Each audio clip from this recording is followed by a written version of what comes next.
Okay, cool. And we're back. Hey guys, this is going to be part 2 of Forerunner's Forecast. I'm Sam, this is Nick, this is Max. Nick is our wonderful guest for this week. Still not Ben. Still not Ben. We needed a handsome man with glasses, so you filled the role. And we've kind of got a nice beard set piece going on. It's nice, yeah. Like a beard sandwich. Symmetrical, I guess. Yeah, here we are. We're just going to carry on talking about EGX and use that as a jumpy off point. Just as a bit of context, once again, Max and I, we went to EGX 2 weeks ago? Yeah, about 2 weeks ago now. Whatever it was, Birmingham's own. I've still never technically been to Birmingham. I don't think I actually set foot outside, so I don't know if that counts. But and the NECS actually isn't in Birmingham anyway, so it's kind of like... Oh, Jesus Christ. Technically. Yeah. It's so big though. Oh my God. I've done a bit of convention work in my time, I was telling these guys, but the NEX is just bigger on a whole new level. So one of the first things that we had a look at when we were at EGX, we went by the PlayStation booth, and I was saying to Nick, I didn't expect it to be t-shirt cannons and people bouncing to Dizzy Rascal, but totally was. But one of the things we did get to see, we saw the PS Pro up close. Yeah. PS4 Pro, which just looks like a PlayStation with a Horizon in sweet 4K, or at least 4K upscaled. Which is pretty crazy. Yeah, who knows? Yeah, I guess it would be upscaled not 4K. Native, but yeah. We're not very much the technical people here, Nick, but as long as it looks pretty and it, Yeah, it's in HD, it's okay by me. So. Unless you showed me both games side by side, I probably wouldn't be able to tell the difference. You got it, man. And can't afford a 4K TV at the moment, so neither can I. Hey, yeah, but So the PS4 booth was really interesting in that I did actually see for the first time people with VR headsets on, and I think as we kind of go further on with VR being a thing, it will be less weird. I'm still really dreading the moment when someone comes home and sees me, in VR, not doing anything out of the ordinary, but just kind of, oh man, just the sensory deprivation. It's both exciting and terrifying. Yeah, so, super cool though. Still seems very futuristic, even though it's here. Very, yeah. And I mean, especially with the Oculus Rift sensors, those being actually they've been priced and announced, but the technology behind those things is it's just pretty crazy, So yeah. Exciting times, but we didn't actually get to try anything out with the Oculus Rift ourselves whilst we were there. Or the PSVR, or PSVR, much to our discredit, I suppose. But it was interesting on the floor map, Nick. They had something that was called the Nosulus Rift. And I assume you've heard. I have heard of this. This is the new South Park game, you right? Got it, man. Yeah. And so it's interesting at EGX because the Comic-Cons I've been to, there's not necessarily a restricted part. But at EGX they have specifically an 18 plus area, and then it's absolute genius on kind of on the marketing team's part, because South Park wasn't actually advertised anywhere. It just kind of said Nosulus Rift, and there will be people, not us included, but there will be people that will just show up and go, now what is this? And for the uninitiated, maybe worth you explaining, Nick? Yeah, I mean, I'm 99.9% sure this is just a marketing gimmick, but essentially, I'm pretty sure it's during E3, they announced, they showed this Nosulus Rift video, which is effectively an Oculus Rift style device, except you are supposed to be smelling parts of the game. Yeah. So this is the tie-in with the new South Park title, The Fractured Butthole. Butthole. Yeah. Great pun there. And presumably you're going to be smelling farts and other sort of gruesome smells. I'd be interested to know if it delivered anything but farts. But farts. But interested to see what they actually put in there to create those kind of synthetic smells as well. Well, kind of like in the same way that prawn cocktail crisps don't actually have any fish in them. I can only imagine. But just kind of, I didn't really think about the logistics of it pumping in other smells. But it should be interesting. And I mean, it's very much it's just coming to me now. But the idea of scratch and sniff. And it's just kind of like we are with VR, it's just trying to find new ways to give you kind of sensations that you've had your whole life. And so it's not something I've ever looked at a game and thought, wow, I wish I could smell that. But if it could deliver something other than fart smells, I'm sure, Yeah, it's really silly, but South Park's one of those games that when the previous one came out, it was such a pleasant surprise. Really, so. It was received so well by critics and fans. It felt like it was taken straight from the show, and so with this follow-up too, it's one of the titles that I'm most excited for by Ubisoft. And I think that's true for a lot of other people too. So this, even though it is a PR stunt, if it raises awareness for the game, and gives it that audience where it might continue, I think that's only a great thing. Very much so. The kind of South Park comedy kind of, it's tonally, it fits with, the game, I guess. Yeah, absolutely. And one thing I did want to say, as you say about it maybe being a marketing stunt though, I don't know if you guys have ever seen any of the adverts for Razer when they advertise their hardware or whatever. No. But it's almost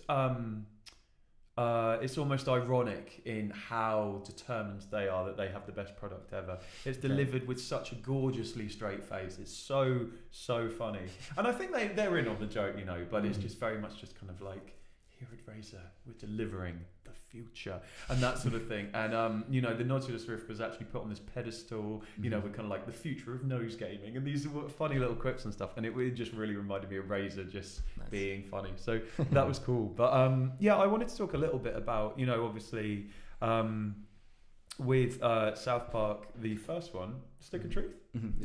With that, it had a relatively simple kind of turn-based role-playing battle combat system. Thank you.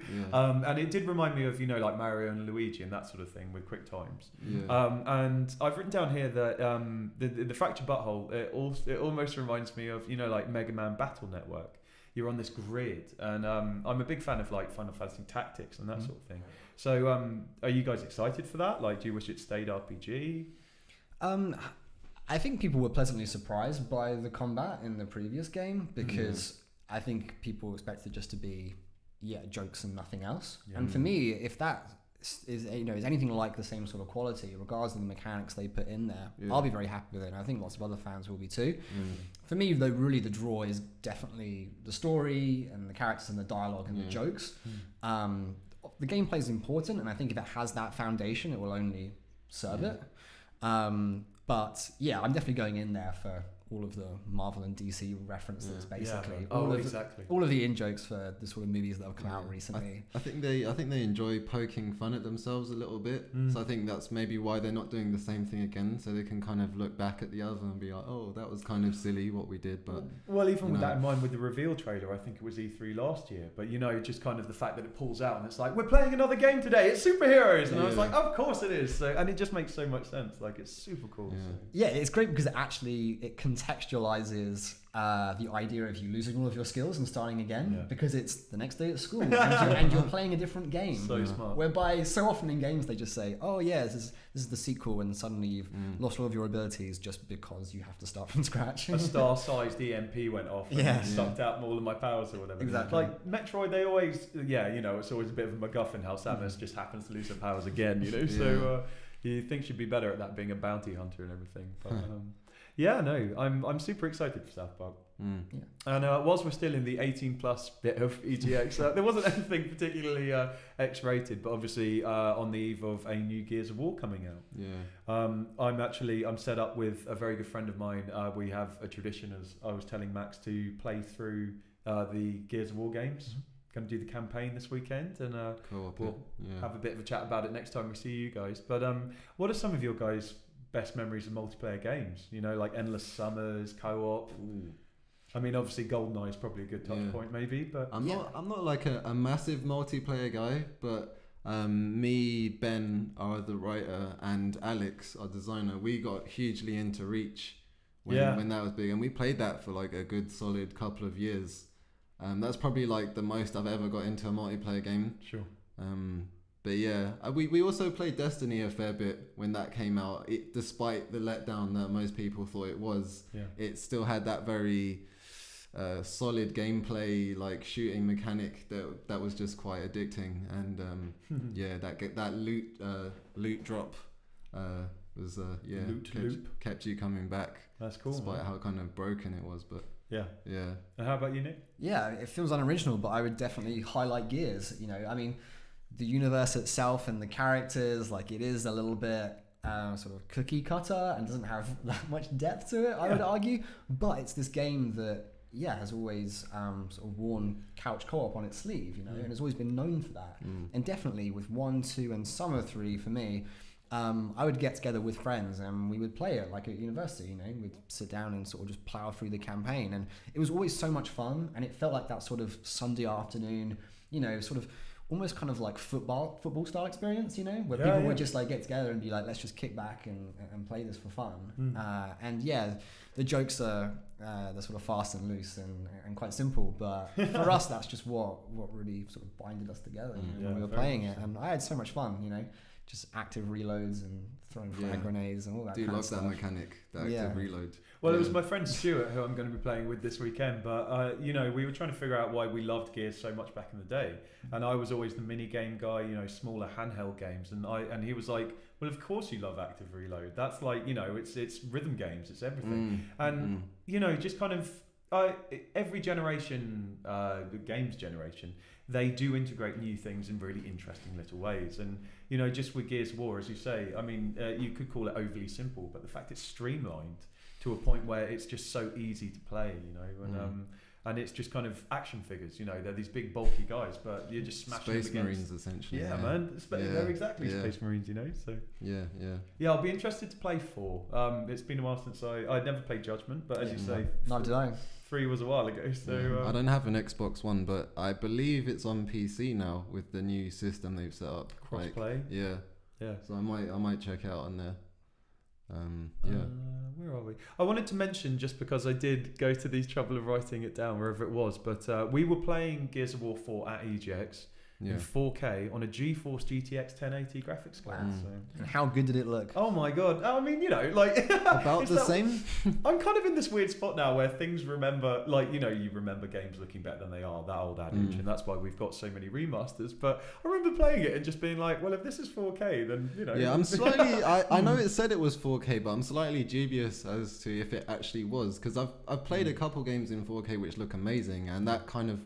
It looked strangely like just 1080p to me, but I don't know, that it's kind of hard. We were only playing it for like 5-10 minutes. It was an interesting level though, and the idea that it's set 25 years after the downfall of the Locust and stuff. So I'll let you guys know what the story's like. And I don't know, like the idea of horde mode, you know, they constantly progress horde mode. I kind of enjoyed the first horde mode, so I'll be interested to see what bells and whistles are being plugged into it. But yeah, man, Gears of War. Yeah, I've heard very good things about the horde mode. This time around, it has sort of classes involved with it for each of the 4 roles and stuff. Nice. They've definitely progressed it forward. It's a new developer this time as well. It's not Epic. Yeah, so they're called the Coalition. The Coalition, and very much in the same way that 343 was set up to kind of guide Halo through these uncertain times. The Coalition are now in charge of Gears, so more of the same, guys. But should be exciting. Held up the legacy, it seems. Pretty positive so far. Yeah, and I mean. With that in mind, kind of, you know, from the reviews I have read about Gears 4 already, saying that it is more of the same, you know, but it's more polished and that sort of thing. We went to see Mafia 3, or at least the demo of Mafia 3, and the reviews have been coming out for that, and they haven't been particularly overwhelmingly positive. But Max was saying earlier, the story is something that people have really been jumping up and down. Like I've been looking over some of the reviews, and even the more negative ones, they've kind of said that the story is a standout, and they explore some stuff, whether it be racial themes or others that hasn't been really done in games before. So that sounds interesting to me. So I'm kind of tempted to just go through it anyway, and just to get the story. And apparently the soundtrack's pretty amazing as well. Just banging 60s stuff probably. So, probably have some Credence on there and that sort of thing. Lots of jazz clubs and stuff around in the world. The period setting's pretty interesting as well, so and I mean, you know, it's the amalgamation. It's set in this place called New Bordeaux, which is going to be the kind of, you know, be it Empire City or whatever facsimile. Very New Orleans, basically. And what an interesting time, you know, like kind of riding around in the swamps and that sort of thing. The bayous, that'd be really cool. And so do you have a history with Mafia? Are you Take 2, right? Yeah, but this is a new team. I think it's Hangar 13 that did Mafia 3. I think they were really smart though about it, because I've known of the previous Mafia games, but there's never dived into them myself. But this one, because the place and the time is so distinctive, I think they've managed to sort of really rise above the precipice for a lot of the games that are coming out this fall. Lots of people know about it, lots of people are talking about it, and it could have just been a very Me Too open world game, and maybe that has been some of the criticisms around the gameplay. But everything else around it, the set dressing as it were, is so stylish and is so original, you know, what they decided to do.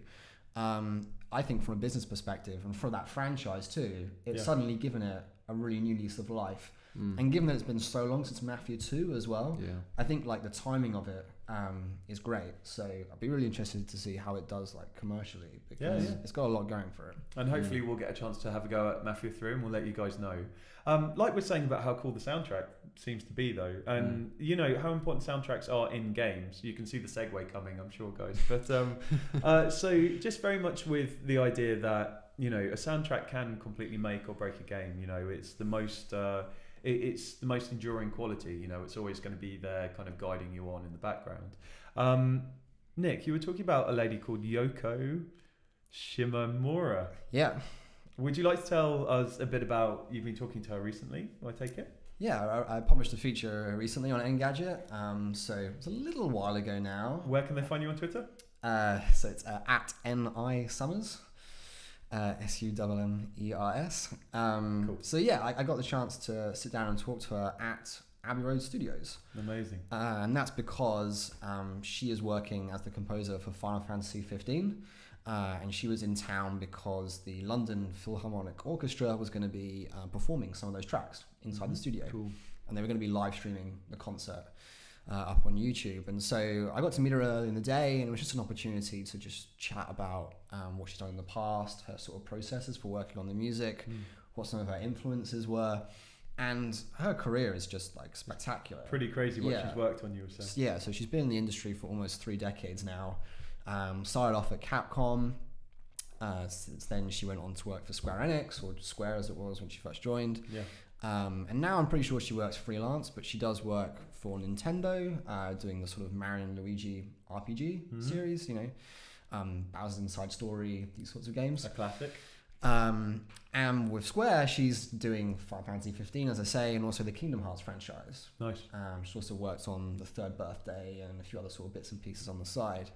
And so that was just great to sit down and chat with her about it, because one of the things that really stood out to me was she said, you know, we all know that Final Fantasy 15 started off as Versus 13, you know, a decade ago, and she was actually brought on board with the project super early.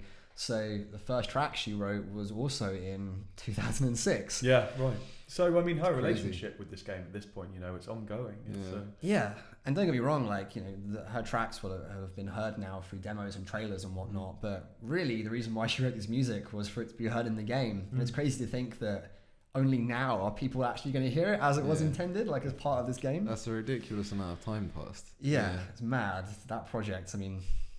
Good God, I hope it delivers. Well, that's a podcast in and of itself, I'm sure. But we were talking about it before we started recording. The idea that, as you say, it started as Versus 13. Yeah. And when was that originally meant to come out? Was that, 10 years ago we're looking at now? Well, they never really announced a release date. Like, people were just waiting on it, like, forever for it to come out, and it just never did. And then it just came a point where it's like, actually, this is Final Fantasy 15 now. Yeah. And, And I mean, one of the most divisive things, if you guys can't remember the name of the guy, then that can be in Forerunner fact-checking next time. The guy that was in charge of character design and kind of the world design for 7, you know, when it had such a drastic shift and it went 3D. I can't remember the name of the guy, but, you know, that was definitely when maybe a couple of Final Fantasy fans dropped off. They decided, hang on, what's going on here? Yeah. And I like 7. I don't hold 7 in such high regard as maybe some other people do. How about you guys? It's not my favourite Final Fantasy game. Again, I'm probably in the same boat as you. I like it, but some people, they hold it as like one of the best games ever. So, I feel like 10 is the turning point for a lot of people. I mean, I quite liked 10, but for a lot of people I know, that was the one where, from which point, they feel like 9 was the last great Final Fantasy. Was it Blaze Ball that was the step too far, or whatever? Blitzball. Blitzball, that's it. Yeah. And after that point, obviously 11 was an MMO, but from 12 and then into 13, which was clearly sort of panned really by critics. I feel like 10 is the one where lots of people decided to duck out. Yeah, interestingly, when voice acting got introduced to it as well. Yeah. I'd be interested to see what happens when Breath of the Wild comes out, and whether voice acting is something that makes or breaks Zelda. We'll find out before too long. What did we have a look at? Well, I've just written here, flanked by a giant chocobo and honestly, this thing was insane. There's kind of that people like to dress up in big old, be it the bird dog from The Last Guardian or whatever. There are people inside that, but these chocobos were like, it actually reminded me of when we went to see the production of Warhorse on stage. But there's a person inside it, and they've got this big old frame. And it was incredible. Should have gotten a photo with it. I was still trying to keep my cool because it was my first game industry thing. So I wasn't taking selfies or anything like that. Totally should have now. But yeah, just kind of something I wrote about Final Fantasy 15. It wowed in its scale. It looks like the series is genuinely learning and might just prosper from its unconventional origins. And I've never really been one for the feathered hair and that sort of thing, as we're saying. But almost the idea that it's a road movie. These guys have just gone out in a car and they're just seeing what's up, and I'm sure there's more to it, but they're obviously trying something different. I think Final Fantasy as a series there's been points where you can clearly see they've tried to reinvent themselves with it, and I think 7 was the kind of probably the first time that happened, coming out of the kind of 16-bit era. And this again is like, they've clearly, they know they have to do something different to reinvigorate and kind of win back the fans. But yeah, I don't know. We'll see how it goes. I'm not too into the whole boy band like spiky hair thing, but everything else about the game kind of appeals to me. I like the world. I like this freedom that seemingly seems to be available. So see how it goes. And so, what do you guys want to see from Final Fantasy going forward? I'm still waiting for a new Final Fantasy Tactics. The advanced ones, the first advanced was okay, but I'm just waiting for a big old meaty next gen Final Fantasy Tactics game. So at universe at Forerunner.com. Like and subscribe, please don't forget. If you are enjoying this, then we're going to get bigger if you guys share it and let us know what you're enjoying about it. So talking to Yoko Shimomura then, I am interviewing a very, very smart man called Gary Shyman on Sunday, and that's going to be coming up for you guys. And he did the soundtrack for Bioshock. Wow. So that's going to be super exciting. But maybe you could give me some pointers then, Nick. Like, what are the questions that you asked Yoko? What were the most interesting answers? And as you say, she's been with this for such a long time. So yeah. For me, I was asking her about what her influences were. Like, I feel like every Final Fantasy game is very much about this blend of more sort of technological elements. Talk about Midgar and Final Fantasy 7, even airships, this sort of thing. That's paired with more traditional fantasy tropes, with magic and spells and this sort of thing. Almost Lovecraftian or something. Right, and that's even more present in Final Fantasy 15 because you see cars going around, you see skyscrapers. It's this very sort of modern technology fused again with chocobos and sort of still magic. And so, my question for her really was like, how do you blend those two aspects in the music? Do you try and reflect that in the soundtrack? And if so, like, what are your influences for that? Cool. For Bioshock, I'd feel the aesthetic is so distinctive and the locale is so distinctive. What was he listening to at the time that he felt like really reflected that era and would do Rapture justice? I think it'd be really interesting. Yeah, it should be cool. I can't remember what Gary Sherman's working on now, but it's a completely VR experience. Okay. And I'm interested to see, that will be in fact checking next week as well, but it will be interesting to see kind of how much of the signature sound of Bioshock is transferred. He worked on Destroy All Humans and and Dante's Inferno and these sorts of things, and we were kind of talking about the idea of authorship. And so as you say, are these people contracted? If Gary Shyman's just won a BAFTA for his work on Middle-earth, so he's obviously had a pretty big part in it. So I'll just be interested to see, just with something as highly revered as Bioshock. I think, like you're mentioning, you went down to Abbey Roads, Yeah. And the idea that, the things that are made at Abbey Roads and the typical questions are almost kind of with those, be it classic Beatles records. It's like, did you know you were making...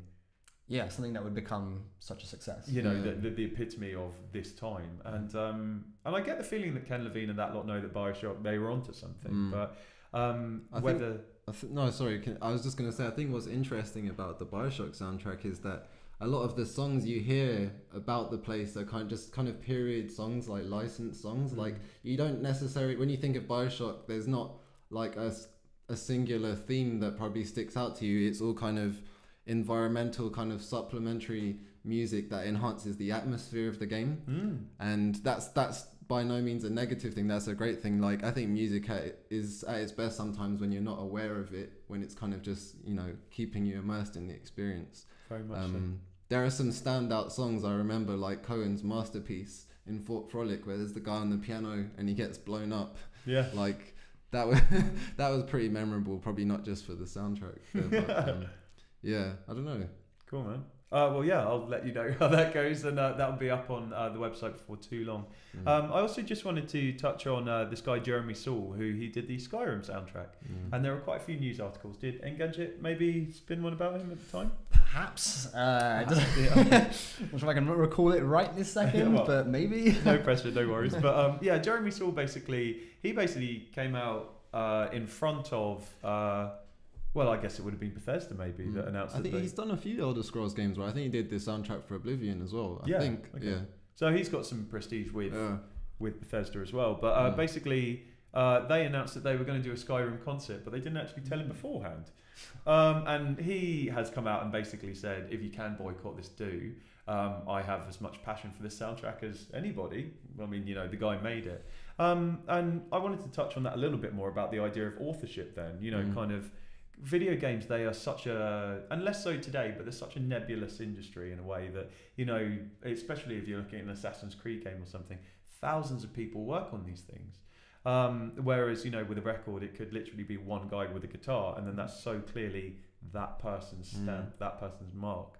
So Jeremy Saul actually saying, well, no, hang on, this is my music. And this is an issue that comes up in my work with Marvel Comics and stuff, you know, kind of authorship and essentially, if you're making something for one of these big companies, you know, you're not entitled to anything because you did contracted work. So I just kind of wanted to ask you guys about that. Like, obviously, the justice of it all is the purveying thing. I'd like Jeremy Saul to get his credit and that sort of thing. But yeah, in regards to, you know, music being played live and that sort of thing, where does that disconnect begin, do you think, for you guys? Yeah, that seems like a really strange situation to me, because I would have thought that Bethesda would really want to praise that composer, you know, not only tell him about it, but maybe have him there and have him introduce the concert, because that's often what happens when I think about the Final Fantasy concerts that happen. Usually they want to bring in people that have worked on the franchise, you know, in order to introduce it, to talk about you know, who's going to be performing it, all this kind of thing, and just to contextualize it a bit more, you know. So yeah, exactly. So it seems odd to me that he wasn't kept in the loop in that regard, especially since he's been with them for a while, it seems, you know. So, and I definitely think that, I feel like there is an ownership over your work. You know, if you've contributed to a game, whether you are the sole composer or whether it's part of a more sort of ensemble or a compilation, you know, sort of like Little Big Planet that's got a ton of different artists that have contributed to it. Usually those artists are celebrated, you know, and eventually they become known in their own regard if they weren't so before. I discovered battles through playing Little Big Planet, and they're amazing. So it's very much kind of, it's interesting that you mentioned Little Big Planet, because the idea that you know, how do-it-yourself the whole game is, and just the fact that the music that they chose, you know, it's so carefully curated. And we're going to get onto that a little bit more about the curation of a soundtrack and that sort of thing. But just about how integral music is. And in a world where, you know, there are these grand orchestral scores these days, we're talking about Deus Ex and that sort of thing. I haven't actually played Deus Ex, but the music, I assume, is quite Blade Runner-y, or I mean, you didn't play the Human Revolution, did you? But again, it's much the same kind of thing. It's quite synthy, sounds like Blade Runner. Again, kind of like Bioshock. There are a lot of times when it kind of just dials down and it's just atmospheric sounds. You know, fitting with the kind of stealthy theme, I guess. I don't know. It's funny. I can't say that the Deus Ex soundtrack kind of sticks in my memory that much now that you've brought it up. But don't know where to go with that. Well, I mean, maybe that might be telling. Who knows? But just off the top of your heads, do you guys have any favourite musical moments from games that stand out? Yeah, in recent years, I think the soundtrack for Donkey Kong Country Tropical Freeze, David Wise, he's done loads of stuff for Rare back in the day, so seems only appropriate that he do this for Retro on Rare's own kind of franchise, I guess. And that's got some amazing music in it. And David Wise is the dude who's doing Ukulele, yeah? Yeah, he is doing the soundtrack for Ukulele. I think he did the soundtrack for Killer Instinct as well, so that's cool. Yeah. That's a real favourite of mine, yeah. How come? It's just tropical, got a bit of a lilt to it, like. Yeah, it's just catchy. It's one of those soundtracks that you can listen to when it's not in the game as well. You can just kind of have it on repeat in the background and enjoy it for what it is. I think some video game soundtracks, they're very suited only for playing the game alongside it. But yeah, it's just, I think it fits the whole tropical jungly theme and the different worlds. Like there's one world where you go to an African savanna and there's kind of like these tribal instruments, and I don't know, it syncs well with everything else that's going on in the game. Nice. Yeah, I'm going to kind of licensed music as well. I mean, the thing that always stands out for me was when we were writing our essays at university, and Power by Kanye West was our essay song, you know, when you're handing something in. And then I think it's you jump out of a helicopter in, Saints Row 3. And you're just like, oh shit, this is going to be the best thing ever. And then just Power just fades in by Kanye West, and you're just backflipping, and you know, it takes about 5 minutes to land, and it's just still going. And and I just remember that really sticking out. But yeah, licensed music, because, you know, I mean, sports games, it's been in sports games for a long time. But how about you, man? For licensed music, I would say the Tony Hawk's franchise, especially the earlier games. For me, like, I was really into skateboarding in my sort of earlier teenage years, and at that time, like, especially Tony Hawk's 2 was a game that I was like super into, and that soundtrack for me has just like left such an impression. You know, was that the one with Superman and Black Ball by Offspring on it? Yeah, it had like Rage Against the Machine, I'm pretty sure, as well, and all that kind of stuff. Guerrilla Radio, like shit, it totally did. Yeah, there was a lot of sort of like punk rock in it too, and just that's the sort of music I was into at the time. So that was right up my street. I guess more recently, and what I'm into now, I'm a big fan of the Persona franchise. Yep.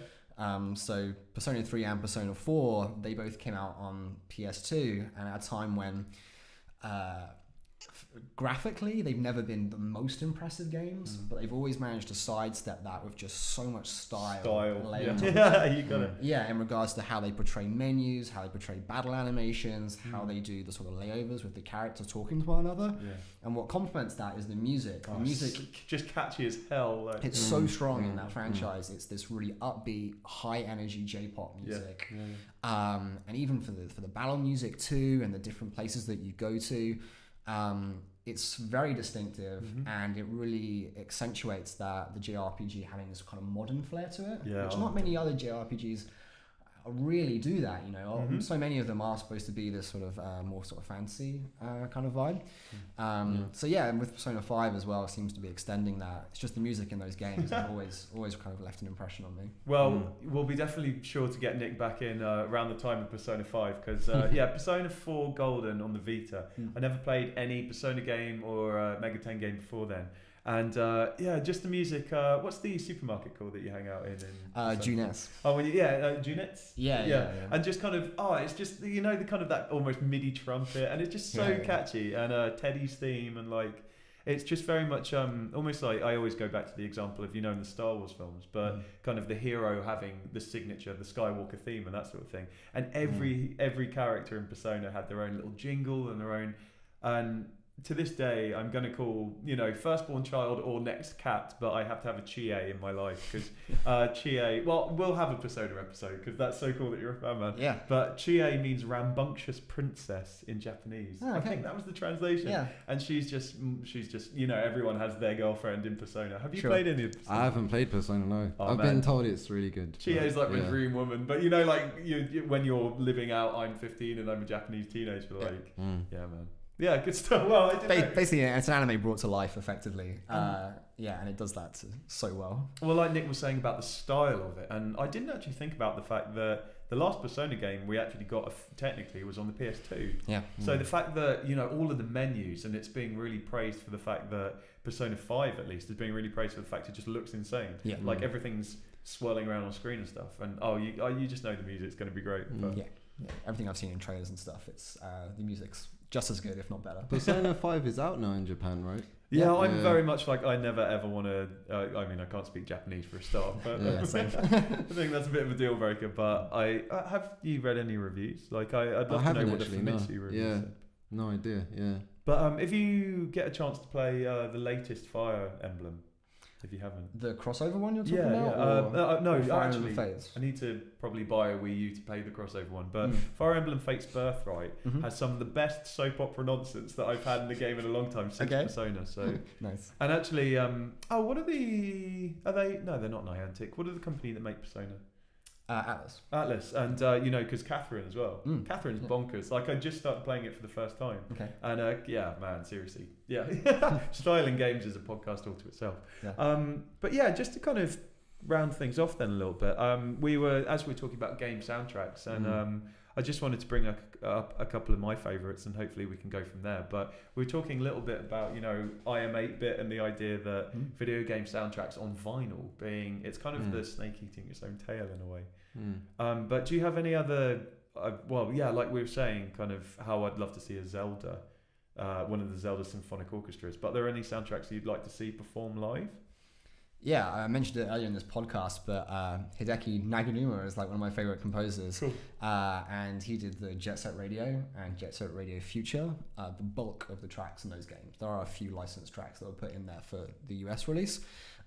It's this even more up-tempo, even more high energy, very futuristic Japanese electronica. Yeah. Fantastic music. I absolutely adore it. And for him to do some kind of DJ set of that live would just be phenomenal for me. Maybe in a club like Fabric or something. Definitely.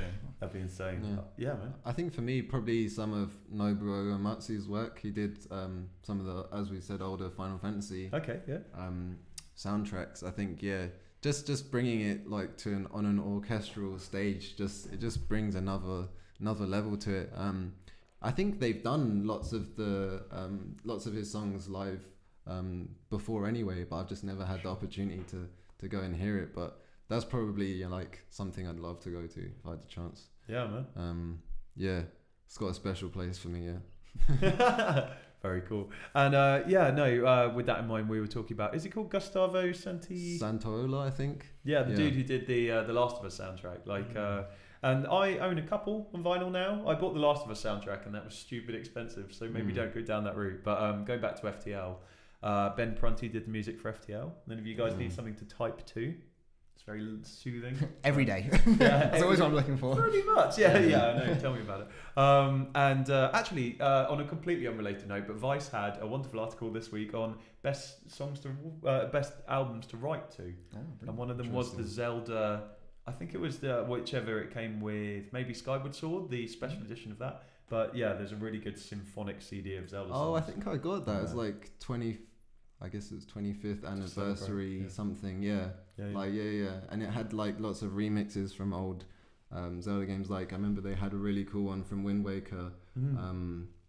What's the island with all the flying birds? Can you remember? I can't remember the name of it, but I know the one you mean. Yeah. Anyway, I also know the island that you mean. Yeah, that has a really catchy tune in that place, and I remember listening to that. And, Zelda music. I mean, this sounds great orchestrated. I think it was Koji Kondo that did the original Zelda stuff. Probably, yeah. And I mean, the man's a god. I have the Pokemon Red and Blue soundtracks on iTunes, and oh man, seriously, and he did Lilac Wars, all sorts of stuff. Star Fox 64 for you American listeners. But and special shout as well to Jim Guthrie, who did Sword and Sorcery, the Capybara game. And oh my god, it's just, just when music can't be better. It's kind of like listening to Radiohead but in video game form. You're just like, this guy understands what he's doing. Really, there's no higher praise that you give to a game than that. You got it, man. But honestly, and also on the subject of Radiohead, completely unrelated to games, but is it the Basement Sessions for In Rainbows? Okay. I was listening to that today. Nice. If you guys haven't listened to that, and it's pretty good. So cool. Unless you guys have anything else we want to tap on, we were going to jump into favourite games, but we're already kind of way past our bedtime. So let's leave that for next week. Yeah, man, and that'd be a really good excuse to have Nick back on. Thank you so much, Nick. This has been no problem. Thank you for having me. Really appreciate it. Hey, man. Well, cool. you're welcome back in in the bedroom anytime you want, I suppose. So just to break the fourth wall a bit. But just I've got housekeeping notes just here for you guys. But readers, listeners, we've got some exciting stuff coming up. The site relaunch is kind of just weeks away, and we're going to have a lot more stuff on the horizon. Max is nodding along. Yeah, long features, videos, all sorts. And basically, let us know what you guys want. Like, we really enjoy Engadget doing these long form pieces, and if that's what you guys are after from us, obviously we'll be doing more interviews and that sort of thing. But super exciting time. So like, subscribe, let us know what you're enjoying, what you're not. And yeah, this has been fun. Until next time. Yeah, until next time. So NI Summer. Summers, yeah. At NI Summers. Yeah, do you have a Twitter handle? I don't know. I just kind of I used the Forerunner one. Yeah, we're at read_Forerunner, and then obviously if you want to tell us your favourite soundtracks, you want to tell us your favourite Final Fantasy games, did you go to EGX? Let us know. But yeah, universe@readforerunner.com. But until next time, guys, thank you very much for watching. Cool.